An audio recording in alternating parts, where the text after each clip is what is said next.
दोस्तों, आज का जो मेरा वीडियो है ना, ये ई रिक्शा के ऊपर है। आज मैं ना ई रिक्शा से रिलेटेड एक ऐसी जानकारी आप लोगों को देना चाहता हूँ। यदि आप ई रिक्शा चालक हो या फिर आपने ई रिक्शा खरीद रखा है और आप ई रिक्शा या फिर खरीदने वाले हो, तो थोड़ा आप है ना एक बार ये वीडियो देख लेना, पूरी देख लेना, बिना स्किप किए देख लेना। क्योंकि है ना, आज मैं आपको ई रिक्शा से रिलेटेड एक ऐसी जानकारी देने वाला हूँ।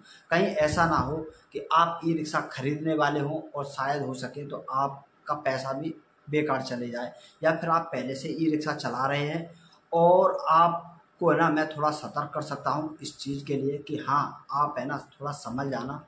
क्योंकि हो सकता है कि आपका ई रिक्शा जब्त भी हो सकता है या फिर आपके ऊपर भारी भरकम एक जुर्माना भी लग सकता है। तो हेलो दोस्तों, मेरा नाम है शिवम और आप देख रहे हैं फेस ऑन शिवम। तो दोस्तों, यदि आपको ये वीडियो अच्छा लगे ना, तो इस वीडियो पर एक लाइक कर देना और कमेंट करना तो दोस्तों बिल्कुल भी मत भूलना। क्योंकि कमेंट करने से ना आप लोगों को ही है ना एक मैसेज मिलता है और एक नई नई जानकारी मैं देता रहता हूं आप लोगों की कमेंट पढ़कर।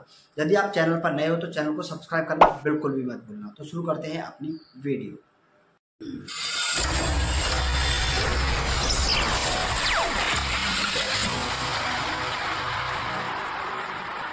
तो दोस्तों, भारत के ना सभी शहरों में ना 2016 में ना ई रिक्शा है ना भारतीय सड़कों पर दिखने लग गए थे। यानी कि इनकी संख्या धीरे धीरे बढ़ने लग गई थी। और सरकार ने भी है ना ई रिक्शाओं को क्यों परमिशन दी चलने के लिए, क्योंकि है ना हर शहर के अंदर ऑटो रिक्शा से ना इतना प्रदूषण बढ़ने लगा था। जहाँ भी देखो ना ऑटो रिक्शा की संख्या इतनी बढ़ चुकी थी कि प्रदूषण बहुत ज़्यादा हो रहा था। तो सरकार ने एक विकल्प सोचा कि भाई क्यों ना भीड़ भाड़ वाले इलाकों से क्यों ना प्रदूषण से मुक्त करने के लिए ई रिक्शाओं को चलन में लिया जाए। और क्योंकि ई रिक्शा कभी कोई प्रदूषण करता ही नहीं, बैटरी से इलेक्ट्रिक से चार्ज हो जाते हैं और बैटरी से चलते रहते हैं। तो सरकार ने खुद इनको है ना बढ़ चढ़कर इनके लिए है ना ई रिक्शाओं पर है ना स्टार्टिंग में सब्सिडी भी दी थी और काफ़ी है ना इनको प्रोत्साहन भी दिया था। लेकिन धीरे धीरे शहर सरकार चाहती थी कि खुद ये ई रिक्शा है ना अब है ना प्रदूषण मुक्त तो पूरे शहर हो ही जाएंगे। लेकिन आज का जो समय है ना 2024 का, क्या हो रहा है आज के दो समय में 2024 में, कि शहर है ना प्रदूषण से तो काफ़ी हद तक है ना कम हो चुके हैं अपने ऑटो रिक्शा से। क्योंकि ऑटो रिक्शा की संख्या में काफ़ी कमी आई है जब से ई रिक्शा चलने लगे। लेकिन दोस्तों, प्रदूषण से तो मुक्त हो गए, लेकिन ई रिक्शा के प्रदूषण से आज हर शहर है ना ग्रसित हो चुका है, परेशान हो चुका है। और लोग है ना इतने झिक चुके हैं ई रिक्शा से को लेकर कि अब है ना लोग है ना मांग कर रहे हैं, भाई कैसे भी करके ना इन शहरों को है ना ई रिक्शा से मुक्त करा दो। क्योंकि है ना भाई अब तो ये जी के जंजाल बन चुके हैं सभी ई रिक्शा।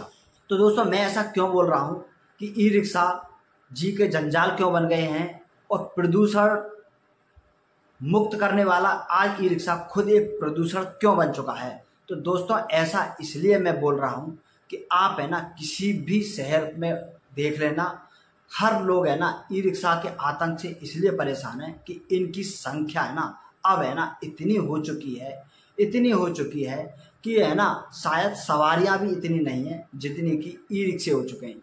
अब हर शहर के तिराहे हो चौराहे हो, हर जगह ना आपको ई रिक्शा का ही ट्रैफिक मिलेगा। जो पहले फुटपाथ होते थे वो सभी ई रिक्शाओं ने कवर कर लिए। जो भी है ना बाजार शहरों की जो सड़कें, अब आपको ई रिक्शा मिलेंगे। और ज़्यादा से ज़्यादा ई रिक्शे है ना नॉन रजिस्ट्रेशन है। अब है ना उनको पकड़ना भी मुश्किल हो रहा है कि अगर कोई ई रिक्शा अगर कोई एक्सीडेंट करके भी चला जाए ना, तो उन्हें पकड़ना भी मुश्किल इसलिए हो जाता है कि अब भाई पता ही नहीं चलती कि कौन सा ई रिक्शा रजिस्ट्रेशन वाला है और कौन सा नहीं है। क्योंकि आधे से ज़्यादा जितने भी जो ई रिक्शे चल रहे हैं वो अवैध रूप वाले चल रहे हैं। तो इसलिए भी काफ़ी लोग है ना ई रिक्शाओं के आतंक से ज़्यादा परेशान हैं। और दूसरी चीज़ दोस्तों ये कि कम कीमत में मिलने वाला ई रिक्शा है ना अब है ना हर आदमी की पहुंच में है, हर कोई इसको खरीद लेता है।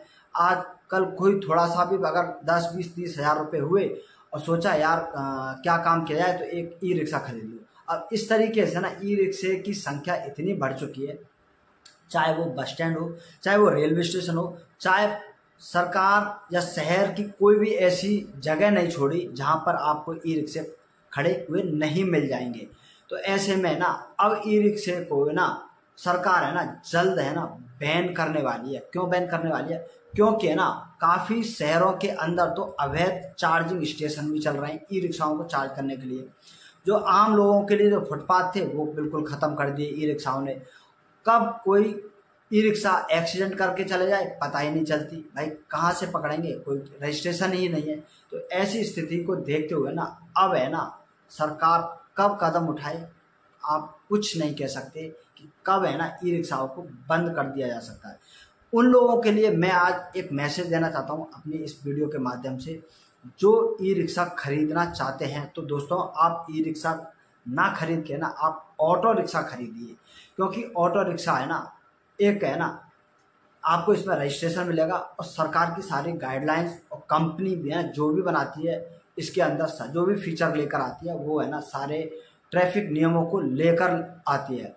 और ऑटो रिक्शा है ना थोड़ा कॉस्टली पड़ता है और अब तो है ना इलेक्ट्रिक वर्जन में भी ऑटो रिक्शा आने लग चुके हैं। तो आपको है ना डीजल पेट्रोल से भी बिल्कुल मुक्ति मिल जाएगी। तो ज़्यादा से ज़्यादा कोशिश करो आप ई रिक्शा ना खरीद के ना आप ऑटो रिक्शा ही खरीदें। और ई रिक्शा कब बंद हो जाए और इसका कोई अब भरोसा नहीं है, आप ये मान सकते हो कि कब ये बंद हो जाए। और सरकार इन्हें जल्द से जल्द है ना इनका रजिस्ट्रेशन भी बंद करने वाली है और इनको भी बंद करने वाली है। और जितने भी है ना दोस्तों शहरों के अंदर जो अवैध ई रिक्शा चल रहे हैं अब वो तो बंद होंगे ही होंगे, साथ में ना जो रजिस्ट्रेशन वाले जो ई रिक्शा चल रहे हैं शायद उन पर भी है ना काफ़ी सख्त कड़े कानूनों का भी उन्हें भी नियमों का पालन करना पड़ सकता है। तो ऐसी स्थिति में आप है ना यदि ई रिक्शा चला रहे हैं तो आप सरकार के नियमों का पालन करें। आप ऐसे स्थान पर अपने ई रिक्शा को ना चलाएं जिन जगहों पर ई रिक्शा चलाना पूरी तरीके से प्रतिबंध है। आप ऐसे स्थानों पर बिल्कुल भी ना लेकर जाएं क्योंकि हो सकता है कि आप पर कोई कानूनी कार्रवाई हो जाए। आप कोशिश करना कि ई रिक्शे को ना जहाँ भी चलाएं आप खुले एरिए में या ऐसी सड़क पर चलाएं जहाँ पर है ना ई रिक्शे का आतंक ना हो। क्योंकि ऐसे स्थानों पर है ना पुलिस जल्द से जल्द है ना कार्रवाई करेगी और आपका ई रिक्शा जब्त भी हो सकता है। यदि आप नया ई रिक्शा खरीदना चाहते हैं तो दोस्तों ई रिक्शा ना खरीद के आप ऑटो रिक्शा ही खरीद लेना, चाहे वो आपके बजट से थोड़ा सा महंगा पड़ सकता है। लेकिन मैं तो दोस्तों यही आपको सलाह दूंगा कि आप किसी भी कंपनी का अगर आप एक ऑटो रिक्शा खरीदना चाहते हैं तो आप ऑटो रिक्शा ही खरीदें, ई रिक्शा ना खरीदें। तो आई होप दोस्तों आपको ये टॉपिक काफ़ी पसंद आया होगा। इसी के साथ मैं आपसे विदा लेता हूँ अपने नेक्स्ट टॉपिक और नेक्स्ट वीडियो के लिए। तब तक के लिए जय हिंद, जय भारत।